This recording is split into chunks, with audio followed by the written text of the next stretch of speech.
시간 우리 주제표와 우리 감사 캠페인 같이 하겠습니다. 감사의 씨를 뿌려 행복의 열매 맺는 교회, 감사의 향기가 되겠습니다. 감사의 꽃을 피우겠습니다. 감사의 열매를 맺겠습니다. 아멘. 이번 주 묵상 말씀 요한복음 3장 16절 우리 세 번 같이 하겠습니다. 하나님이 세상을 이처럼 사랑하사 독생자를 주셨으니 이는 그를 믿는 자마다 멸망하지 않고 영생을 얻게 하려 하심이니라. 하나님이 세상을 이처럼 사랑하사 독생자를 주셨으니 이는 그를 믿는 자마다 멸망하지 않고 영생을 얻게 하려 하심이라. 하나님이 세상을 이처럼 사랑하사 독생자를 주셨으니 이는 그를 믿는 자마다 멸망하지 않고 영생을 얻게 하려 하심이라. 아멘. 하나님께서 오늘 우리에게 주신 말씀은 신명기 32장 34절에서 52절까지 말씀입니다. 오늘 본문을 통해서 여호와 하나님을 알라 하는 제목으로 말씀의 은혜를 같이 나누겠습니다. 여러분, 아이가 태어나고 자라면서 자기 아빠를 이제 알아가는 일은 시간과 경험에 따라서 점점 달라집니다. 한참 엄마의 젖을 먹고 엄마 품에서 자랄 때는 아이가 아빠를 귀찮은 존재처럼 느끼기도 합니다. 그러다가 이제 조금 자라서 보면은 아빠가 모든 것을 다 해주는 슈퍼맨처럼 이렇게 느끼기도 해요. 그러다가 이제 자신이 할 수 있는 것이 많아지면서 또 아버지와 함께 같이 이제 교제하고 또 같이 놀면서 아버지를 친구처럼 여기는 때도 있습니다.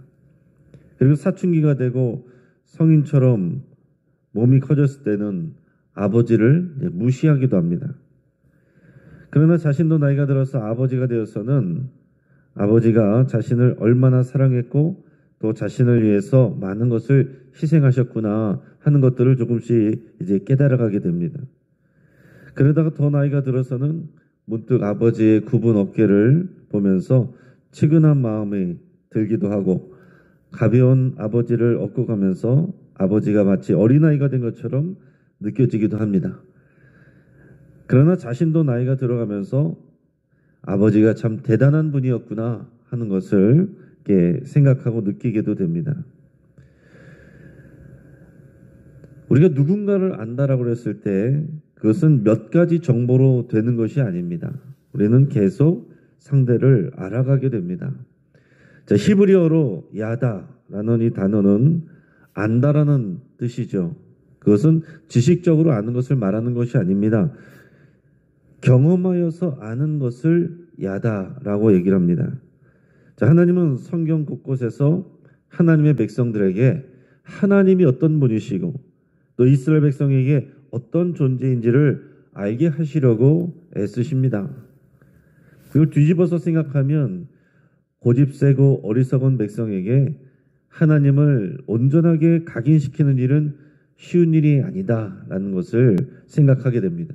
하나님은 전지전능하신 하나님이신데 하나님의 백성에게 하나님이 어떤 분이신지를 알게 하고 가르치는 것이 그렇게나 힘들다라는 것은 그만큼 사람들이 얼마나 무지한가, 사람들의 마음이 얼마나 완악한가 하는 것을 생각하게 됩니다. 본문에 우리 34절에서 43절까지는 모세 노래의 이제 마지막 부분입니다. 이스라엘 백성이 하나님을 경외하지 않고 또 다른 우상을 섬기면 하나님께서 이방 민족을 통해서 그들을 징계하실 거예요. 하지만 그 이방 민족들이 그렇다라고 해서 의로운 것이 아닙니다.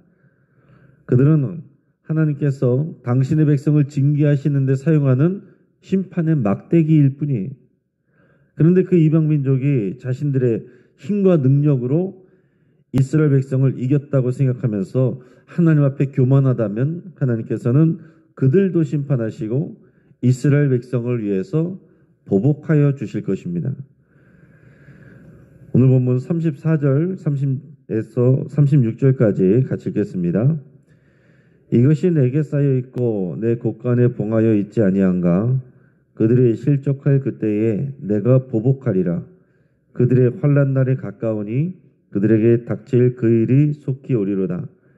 참으로 여호와께서 자기 백성을 판단하시고 그 종들을 불쌍히 여기시리니 곧 그들의 무력함과 갇힌 자나 노인자가 없음을 보시는 때이로다. 아멘.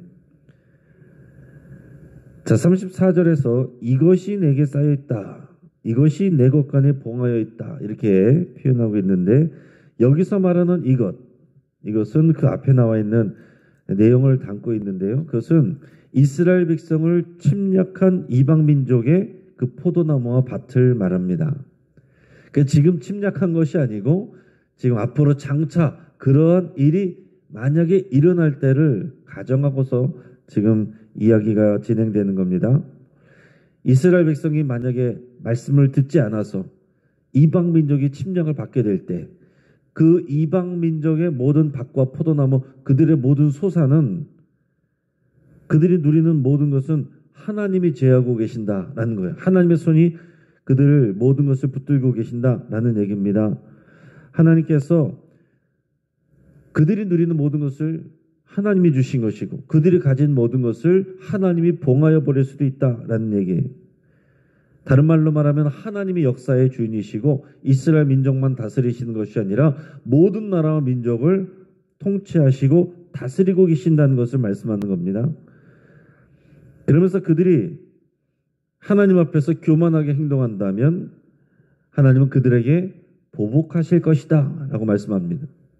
하나님의 백성을 괴롭히는 그 백성을, 그 민족을 하나님께서 보복하실 거다라는 얘기예요.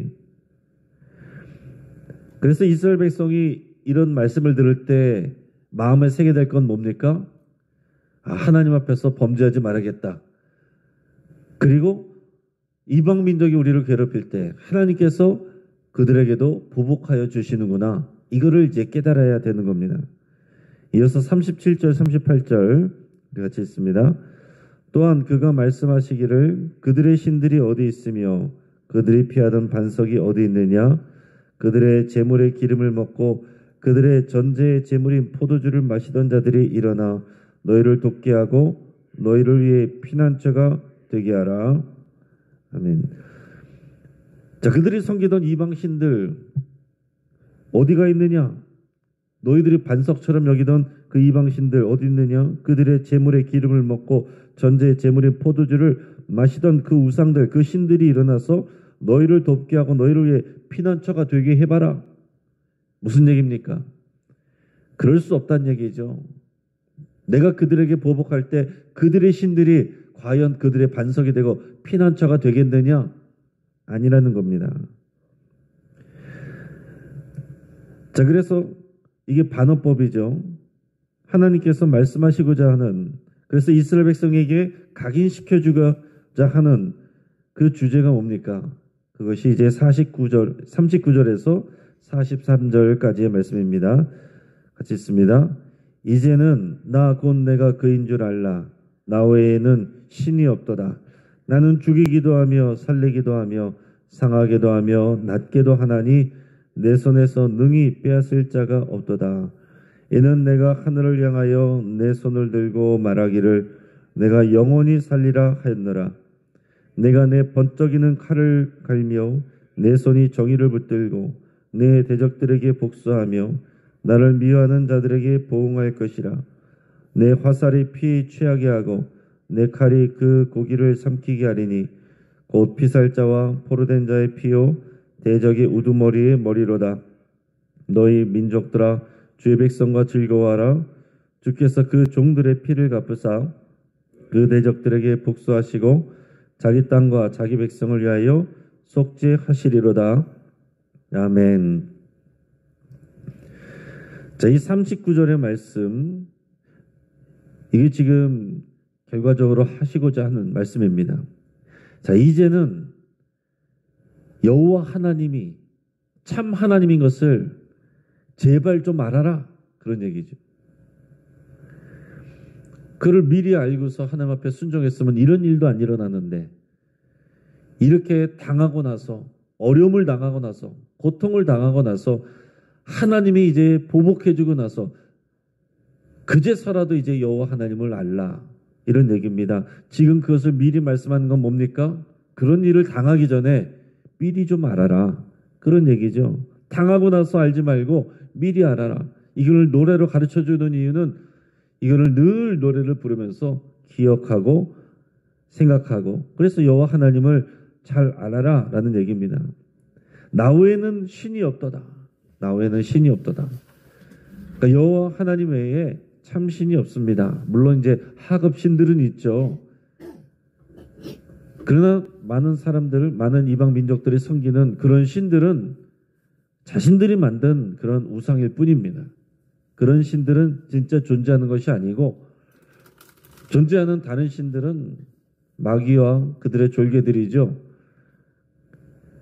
이방 민족들이 섬기는 신들은 자신들이 만든, 자신들이 손으로 만든 그런 우상이고 그런 신들일 뿐입니다. 그렇기 때문에 하나님께서 그 다른 민족들을 보복하시고 혼내실 때에 도와줄 신이 없는 겁니다. 그런 신이 어디 있느냐? 내 손에서 능히 빼앗을 자가 없도다. 여호와 하나님은 어떤 하나님이시냐? 죽이기도 하고 살리기도 하고 상하게도 하며 낫게도 하는 하나님이시다 라고 말씀을 합니다. 하나님이 어떤 분이신지를 알라는 얘기예요. 우리 하나님은 여러 신들 중에 한 분이 아닙니다. 우리 하나님은 상대적으로 조금 능력이 더 있는 분이 아닙니다. 참 하나님이시고 유일한 하나님이시고 모든 민족, 모든 또 역사를 주관하시는 하나님이시고 죽일 수도 있고 살릴 수도 있고 망하기도 하고 회복시킬 수도 있는 하나님이에요. 그거를 알아야 되는 것입니다. 그리고 하나님은 하나님의 백성을 괴롭히는 자를 보복하시고 보응하시는 하나님이라고 말씀합니다. 그런데 이거를 지금도 모르는 사람이 너무 많습니다. 들으면 다 아는 것 같은데 막상 어려운 일이 생기면 이거를 해결해 줄 수 있을 것 같은 사람들을 찾아다닙니다. 밖으로 돌아다니느라고 하나님 앞에 나와서 기도하질 않아요. 누가 봐도 기도해야 될 상황인데 다른 데 가서 그 문제를 해결한다고 기도의 자리에 안 나오는 그런 분들이 있습니다. 그러다가 이리 터지고 저리 터지고 결국에는 아무것도 할 게 없을 때 그때 나와서 기도하는 사람들이 있습니다. 그때라도 나와서 기도하면 그나마 다행인데 어리석은 일입니다. 제일 좋은 것은 그런 어려움을 당하기 전에 하나님 앞에 하나님을 알고서 하나님 앞에 최선을 다하고 그 관계 가운데 살아가는 것이고, 내 힘으로 감당할 수 없는 일이 있을 때, 생겼을 때 바로 하나님 앞에 엎드려져서 하나님께 모든 것을 아뢰고 하나님께서 행하여 주실 것을 기다려야 되는 거예요.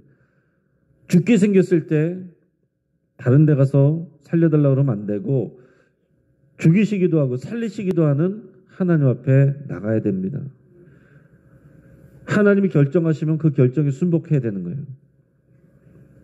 하나님이 망하게 하셔도 회복하게 하시는 분도 하나님이시기 때문에 하나님 앞에 붙어야 돼요.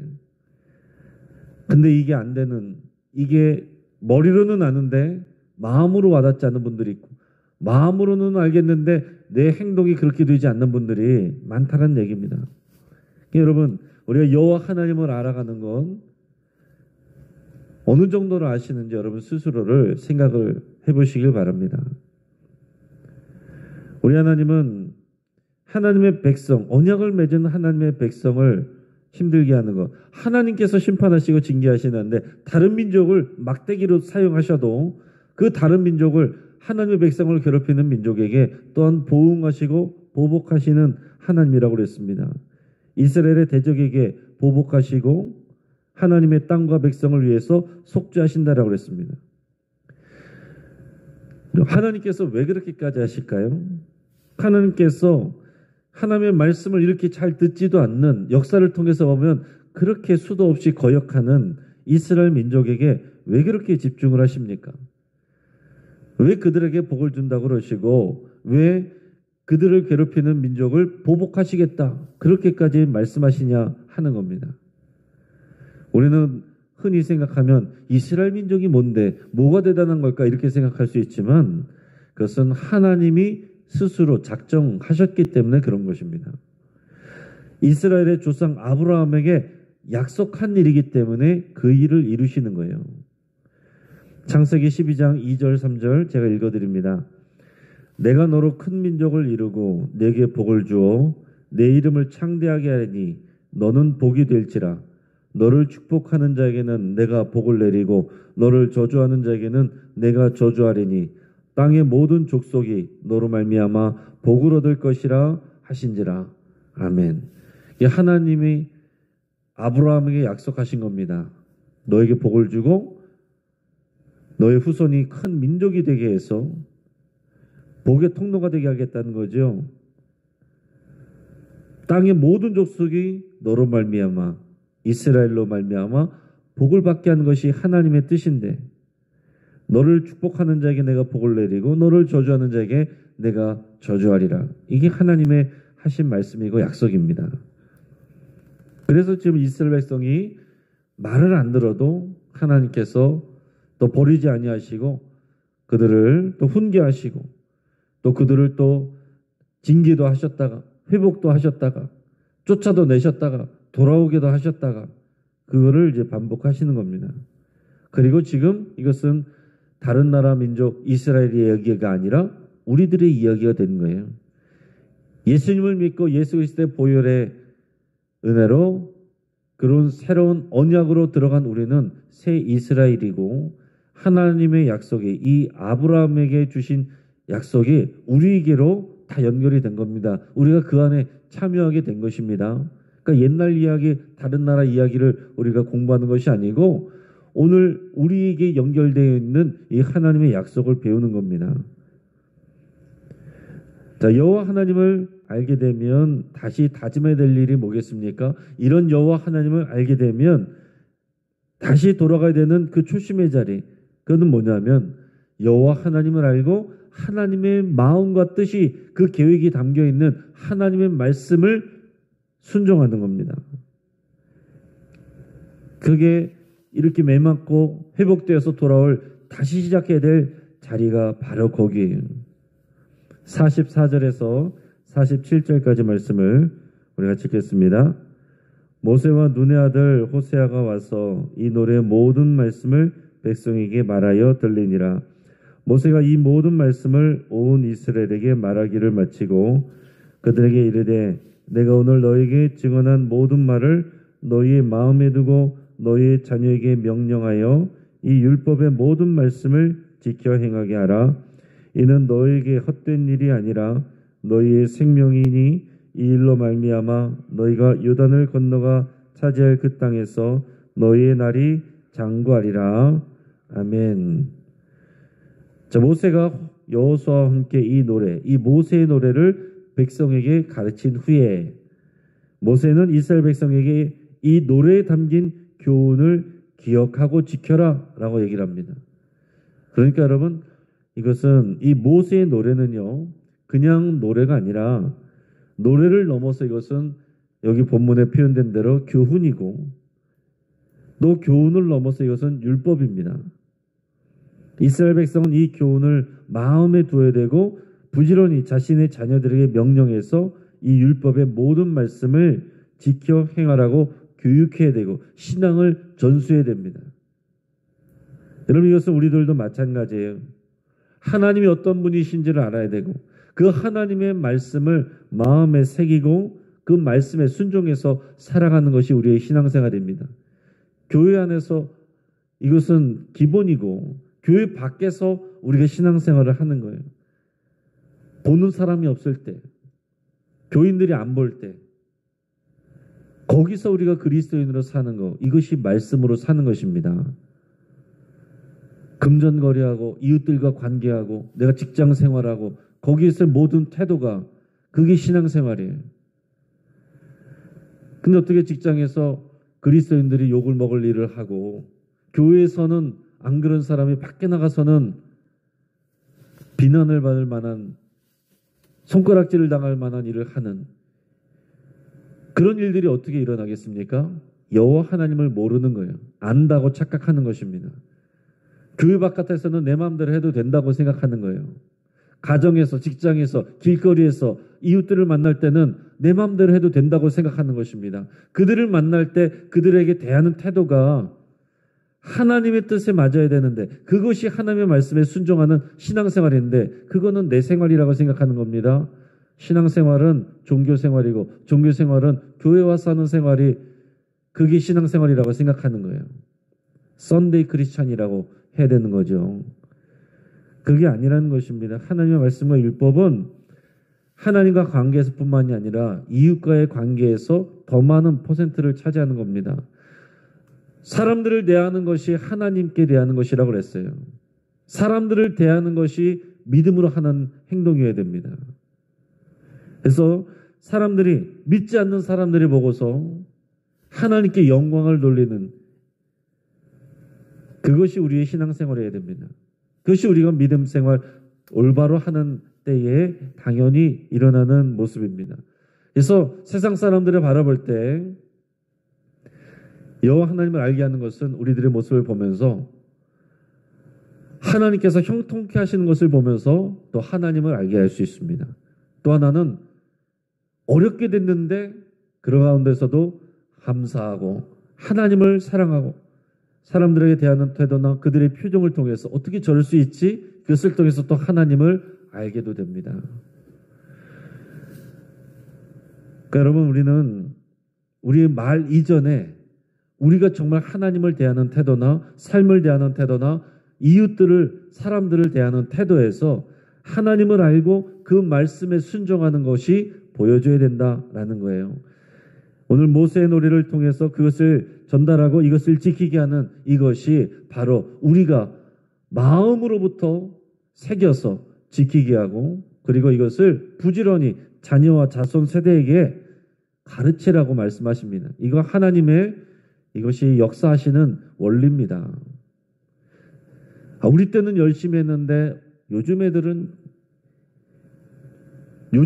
문제가 아니라 우리들의 문제가 되는 겁니다. 부지런히 자녀와 이 자녀 세대에게 가르치라고 그랬는데 그게 이루어지지 않고, 너희는 열심히 공부해, 우리는 열심히 해. 자녀들은 공부하고 나서 그 믿음이 내 안에 없으면 이 자리에 남아있지 않습니다. 요즘 애들은 왜 이렇게 안 해? 요즘 애들의 문제가 아니고 신앙을 전수하지 못하고 그들에게 그 신앙으로 사는 모습을 보여주지 못한 어른 세대의 책임이다라는 얘기예요. 오늘 이 모세의 노래와 하나님의 말씀은 그것을 강조하고 있는 것입니다. 그 뒤에 나오는 내용을 보면 이제 또 모세가 하나님의 부르심을 받고 너는 이 땅에, 약속의 땅에 들어가지 못한다, 그 말씀을 하시는 장면이 나옵니다. 51절 말씀을 같이 읽겠습니다. 이는 너희가 신광야 가데스의 무리바 물가에서 이스라엘 자손 중 내게 범죄하여 내 거룩함을 이스라엘 자손 중에서 나타내지 아니한 까닭이라. 아멘. 이 약속의 땅이 가나안으로 들어가지 못하고 여기서 죽게 되는 이유입니다. 어떻게 보면은 하나님께서 너무 야박한 하나님처럼 보입니다. 하지만 이것도 또한 이스라엘 백성들이 보고 배워야 될 교훈이에요. 자, 모세가 하나님의 말씀에 순종했지만 가데스 무리바 물가에서 여러분들도 아는 바와 같이 물을 달라고 불평하는 백성들에게 화가 나가지고 말로 하라고 그랬는데 지팡이로 2번이나 두드리면서 그 전에 내가 너희에게 이 물을 내랴, 마치 내가 내는 것처럼 순간적으로 교만해서 그렇게 얘기를 한 것입니다. 이것을 여러분 잘 새겨야 됩니다. 지금도 하나님의 쓰임을 받았던 많은 일꾼들이 어느 순간 내가 하는 걸로 말하고 그렇게 생각할 때 하나님께서 언제든지 그 사람을 놓을 수 있고 버릴 수 있습니다. 끝까지 하나님 앞에서 겸손해야 되고 나는 최선을 다해서 순종하되, 그리고 나서는 하나님이 하셨습니다. 이 고백을 해야지만 우리는 끝까지 하나님께 붙들려서 쓰임받을 수 있어요. 내가 했는데 그러는 순간 우리는 넘어지게 됩니다. 오늘 하나님께서 모세의 노래를 통해서 이스라엘 백성과 또한 우리에게 가르쳐주고자 하시는 것이 무엇인지를 잘 기억하시길 바랍니다. 여호와 하나님이 어떤 하나님이시고 또 우리에게 원하시고 명령하시는 것이 무엇인지를 잘 기억하셔서 여호와 하나님을 알아가는 또 그 아는 지식으로 살아가는 저와 여러분 되기를 주의 이름으로 축복합니다. 같이 한번 기도하겠습니다. 오늘 말씀을 붙잡고 기도할 때 날마다 우리가 여호와 하나님을 더 깊이 알아가기를 위해서 여러분 같이 기도하기를 바랍니다. 이제 이 신학시대는 예수님을 통해서 하나님을 알려주셨습니다. 예수 그리스도를 아는 것이 여호와 하나님을 아는 길입니다. 또 예수님의 말씀과 예수님의 분부를 더 배우고 순종하기를 결단하며 기도할 수 있기 바랍니다. 또 주의 교훈을 마음에 새기고 또 우리 자녀들과 다음 세대에게 우리가 부지런히 전수하기로 여러분 그렇게 결단할 수 있길 바랍니다. 우리 주변의 환우들을 위해서 같이 기도하시고 또 오늘 있을 늘푸른대학 갈릴리 전도대 수요 예배 또 제자 훈련 우리 위해서 같이 기도해 주시고 또 우리 교회의 모든 새가족들이 잘 정착하고 성장해 나갈 수 있기를 위해서 함께 기도하겠습니다. 이 시간 주여 한번 부르짖고 합심해서 함께 기도합니다. 주여